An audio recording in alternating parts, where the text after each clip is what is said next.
ஆழிகொண்டு அன்று இரவி மறைப்ப ஷயத்ரதன் தலையை பாழில் உருள படைபொருதவன் பக்கமே கண்டாருளர் என்று பெரியாழ்வார் அருளி செய்துள்ளார். அர்ஜுனனுடைய மகனான அபிமன்யு கொலையுண்பதற்கு காரணமாக இருந்த ஷயத்ரதனை மறுநாள் சூரிய அஸ்தமனத்துக்குள்ளே நான் முடித்து விடுவேன் என்று சபதம் செய்கிறார் அர்ஜுனன்.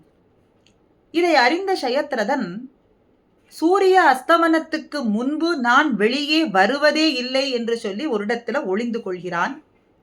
மறுநாள் சூரிய அஸ்தமனத்துக்கு சில நாழிகைகளே உள்ளது. இதை பார்த்து கண்ணன் எம்பெருமான் தன்னுடைய சக்கராயுதத்தை ஏவி சூரியனை மறைக்க சூரிய அஸ்தமனம் ஏற்பட்டது போல தோன்றியது. இதை உணர்ந்து ஷயத்ரதனும் ஒளிந்திருந்த இடத்தை விட்டு வெளியே வந்தான். கண்ணன் எம்பெருமான் சக்கராயுதத்தை விலக்கிக் கொள்ள மறுபடியும் சூரியன் தோன்றினது. இதை பார்த்து அர்ஜுனன் ஷயத்ரதனை முடித்து விட்டான். தன்னுடைய சபதத்தையும் நிறைவேற்றி கொண்டான். இது மகாபாரதத்தில் ஏற்பட்ட ஒரு நிகழ்ச்சி. இதுல ஒரு ஐயமும் அதற்கு ஒரு விடையும் பெரியவாச்சான் பிள்ளை அருளி இருக்கிறார் என்று சுவாமி மணவாள மாமுனிகள் நமக்கு காட்டுகின்றார். என்ன சந்தேகம்?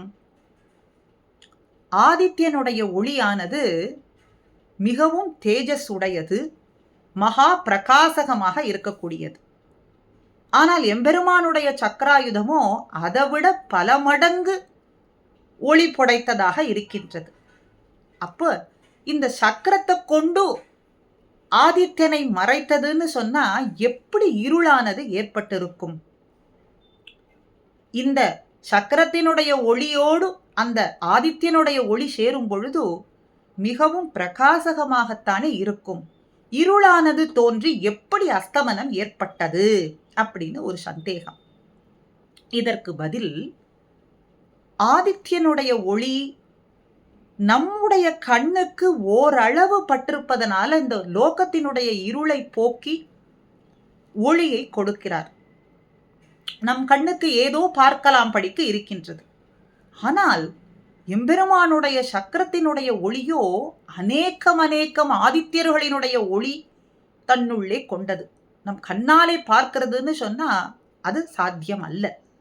அதனாலே சக்கரத்தை கொண்டு மறைத்த பொழுது இந்த லோகமே இருளாக தோன்றியது போல அதை பார்த்தவர்களுக்கு தோன்றியது. ஆழியால் அன்று அங்கு ஆழியை மறைத்தான்னு திருமங்கையாழ்வாரும் பாசுரத்திலே அருளி செய்திருக்கிறார் என்று இதையே முன்மொழிந்து பெரியவாச்சான் பிள்ளை அருளி செய்திருக்கிறார்னு மணவாள மாமுனிகள் அற்புதமாக